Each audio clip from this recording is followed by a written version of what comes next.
This is the Architect Exam Podcast, the official podcast of the Young Architect Academy.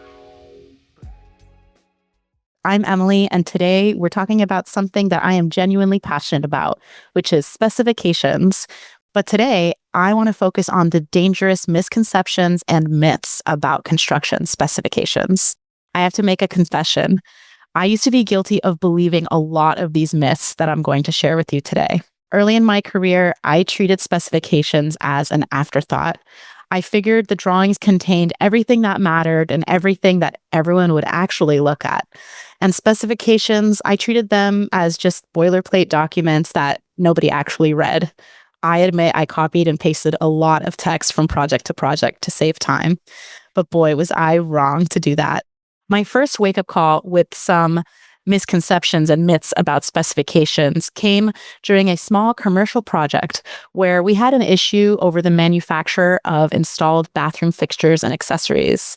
So when I went and looked back at the specifications, which I admit I barely reviewed after copying and pasting similar language from a similar office renovation project I had worked on in the past, I realized that there was clear language that included a higher end manufacturer of the bathroom accessories than what was required on the current project. For example, I believe the manufacturer was like Brick or something like that. I had clearly defined which manufacturer to use because on my past project, that was the one that the owner preferred.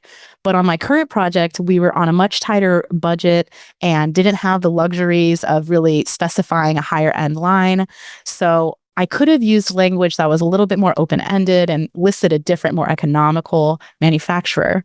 So this caused some confusion with the construction and installation team while they were reviewing what was required of the project. They had actually put together their estimate and their quote based on the higher end product. So that mistake cost us a lot of time on the project because the contractor had actually bid the higher end product. And there was a lot of going back and forth to actually define what was needed on the project and what we should order. Making that mistake was an experience that fundamentally changed how I viewed specifications, and I started to care about them a lot more. And sometimes it takes making that mistake to be better at something, right? When I later decided to pursue my CDT certification, I was shocked by how much I didn't know about these critical documents. I discovered that many of these truths I held about specifications were actually dangerous misconceptions that had been putting my project and my reputation at risk. What really concerns me is that I still see a lot of these misconceptions everywhere. In firms that I consult with, among ARE candidates that I mentor, or even with experienced professionals who should know better. These myths don't just lead to failed exams, they can lead to failed projects as well. This topic matters so much to me that I eventually created the Young Architect CDT 101 course to help others avoid these issues rather than learning these lessons the hard way like I did.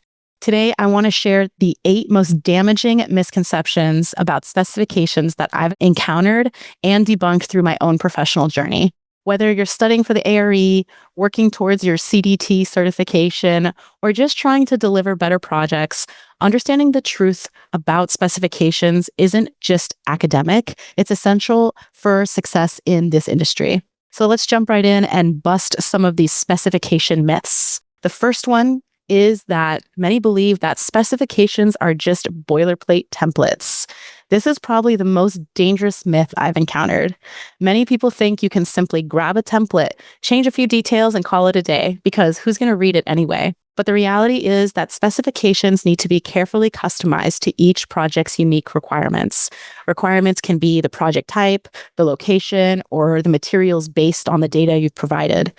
So when generic specification language are used without proper customization, the consequences can be costly problems and compliance issues that affect the entire project. The product reps, product suppliers, and the contractor are purchasing materials for the project based on these written specifications.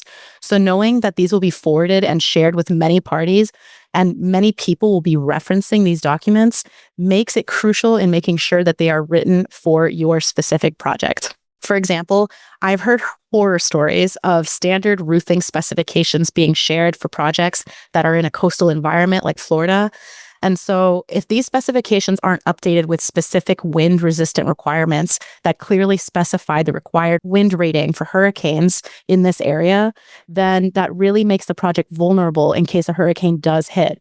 If a roofing system fails because it wasn't correctly specified to the specific conditions of its environment, failure to meet these requirements can not only cause roof damage, but also cause insurance companies to refuse to insure a project that is not in compliance. The resulting damage can cost the owner so much with repairs with no insurance to fall back on. This is exactly the kind of situation that we cover in our CDT certification prep course, CDT 101, where you will learn how to properly adapt specifications to project-specific conditions. In our course, we do a great job of explaining all the different types of specifications and situations for when they need to be used. You're listening to the Architect Exam Podcast, your guide to passing the ARE. Hey guys, I don't know if you know this, but Emily and I put together a really awesome set of study notes for this podcast. Just visit youngarchitect.com/nightmare, and you'll see on the webpage where you can get your notes for this podcast. All right, back to the show. Misconception number 2.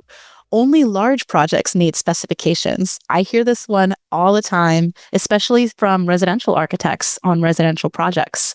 The reality is that all projects benefit from clearly written specifications, regardless of the size of the project. Even a small renovation needs proper documentation. The consequence of skipping specs on a smaller project is that they often lead to scope disputes, budget problems, and unhappy projects, or unhappy clients, I should say. For example, I had a colleague who managed a bathroom remodel without detailed specifications. When the contractor installed a very basic ceramic tile instead of the high-end porcelain tile that the owner wanted, it led to heated disputes, rework that was needed, and a completely blown budget and schedule. Misconception number 3, drawings and specifications are redundant. This misconception creates a dangerous either-or mentality. The reality is that drawings and specifications are complementary. They complement each other. The drawings show a visual representation of what is needed, while the specifications detail in writing the quality standards and the performance requirements. The consequence of relying solely on one over the other will lead to an incomplete understanding of what the project requires. For example, a contractor following only the drawings might miss critical requirements about sound isolation in a multifamily building. That information may be covered in the specifications and therefore should be thoroughly reviewed. If the building were to fail acoustically during acoustic testing, it would require expensive remediation to fix that. So I work with the ARE Bootcamp, and when I teach pro practice, I emphasize the importance of specifications and how the specifications and the drawings work together as a complete set of construction documents. Neither is complete without the other. And I love showing our bootcamp participants the relationship between drawings and the specifications. It's often a major light bulb moment for everyone. So next we have misconception number 4, which is that the contractors know what I mean. No, they don't. This misconception is all about assumptions, and assumptions are dangerous in construction. The reality is that vague specifications leave too much room for interpretation that can lead to major mistakes and potential liabilities. Those consequences include misinterpretations, change orders, disputes, and even litigation. So for example, an architect may specify high-quality paint without detailing the specific product, number of coats, or any kind of wall preparation. The contractor can choose a lower grade paint and stay within the budget, which they might want to do, right? But it could result in poor coverage and durability issues. The owner can be unhappy with this type of installation, and the contractor can just point to the vaguely written specifications and say, well, it didn't specify what I should do, so I picked what I thought was suitable for the project. It's very important that the specifications are written clearly and does not have any ambiguous language. We teach this in our CDT certification course, and it's something that should become second nature when you're writing specifications. Misconception number 5, nobody actually reads the specifications. This is actually the most common myth that I hear. The reality is that specifications are legally binding documents that are frequently referenced during disputes when disputes arise. Believe me, someone always reads the specifications when something goes wrong. The consequence of ignoring specifications is that you expose yourself to compliance issues and significant liability. For example, I know of a case where a concrete installation dispute ended up in arbitration. The resolution came down to the detailing curing methods specified in the project manual, and the contractor had not followed them. Those specifications that you think no one may read, nobody reads these, actually became central evidence to close that case and actually prove that the information did exist in the project manual and the contractor should have followed it. Misconception number 6, specifications only cover material, not the actual means and methods of execution. This misconception focuses too narrowly on the what while ignoring the how. The reality is that comprehensive specifications must detail not just materials, but also installation methods and quality standards. The consequence of inadequate execution specifications is that even the highest quality materials can fail if they're not properly installed. For example, if a project specified a high-end, energy-efficient window, but didn't properly detail the flashing installation that it would require, the windows themselves can be excellent and a great product, but the failure to properly install them with the correct flashing can lead to water infiltration into the building, which can lead to mold, and eventually these windows might need to be completely replaced. Next, we have misconception number 7. Specifications can be easily changed during construction. So while changes can happen during construction, they are rarely simple and without consequence. The reality is that specification changes often have a ripple effect. It can affect the cost, the project timeline, and other connected building components that it might not be immediately obvious once you decide to make the change, but you can realize later on down the road why it is that you choose to do it that way in the first place. So to give a quick example, let's say that you specify a mid-grade flooring material.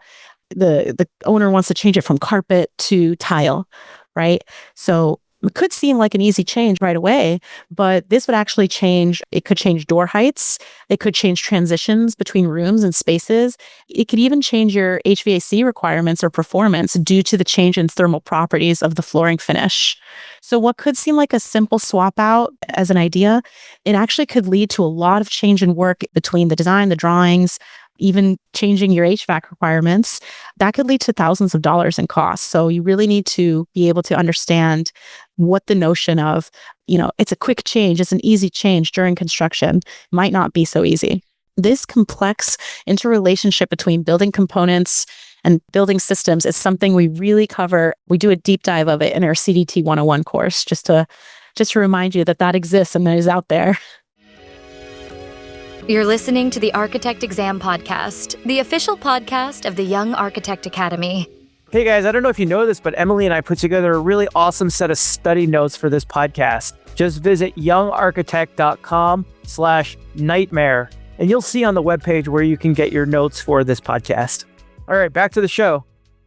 And finally, we're at misconception number 8. Misconception number 8, specifications are separate from contracts. This final misconception relates to the legal standing of specifications. This is a message that we really want to hone in on.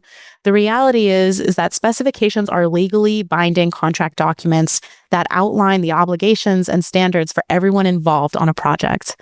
The consequence to treating the specifications as optional guidelines rather than a contractual requirement can result in legal actions for non-compliance. So, for example, a contractor could be held legally responsible for not following detailed, let's say it's accessibility requirements that were clearly outlined in the written specifications, but maybe it wasn't so clear in the drawings. The building could actually fail as a project if it doesn't fall into compliance. Let's say the building is inspected and it's found that the accessibility requirements weren't met. The contractor would actually bear the cost of fixing that and the remediation of that issue because the written specs are actually a contractual obligation of the project that the contractor signed up for. So oftentimes I've heard of the contractor, in my own experience, blaming the drawings for not being clear and therefore they didn't complete the item that needed to be completed or installed. But if it was written into the specs, the contractor did contractually obligate themselves to those written specs as well once they signed on to the project. So there you have it. We've narrowed down some of the common misconceptions and myths of construction specifications. These are the top 8 notions that can lead to serious problems of projects of all sizes. And now that we know them, we can avoid repeating them or making these mistakes. And I really want to highlight the importance of understanding the true role and importance of specifications. They are crucial for anyone working in the building industry. So whether you're an architect, a soon-to-be architect, or you're a contractor or subcontractor, engineers use them, and also product suppliers, material suppliers, and the owners of our buildings and of our projects need to understand the importance of the construction specifications.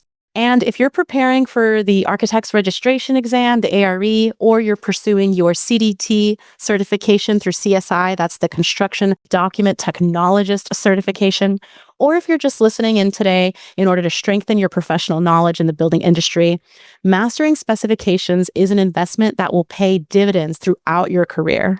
So I applaud you for listening in today. And in our ARE bootcamp and CDT preparation courses at Young Architect, we dive deep into these topics, and we really want to help you not to just pass your exams and get that certification, but to become a more effective professional in the field. So I hope this episode has helped clear up some of those common myths and misunderstandings about construction specifications. Until next time, I'm Emily. Thanks so much for listening. And remember, good specifications lead to great projects. Thanks for listening to the Architect Exam Podcast. Ready to take your studying to the next level? Visit our online ARE Architecture School website at academy.youngarchitect.com to learn more about how we can help you. See you next time.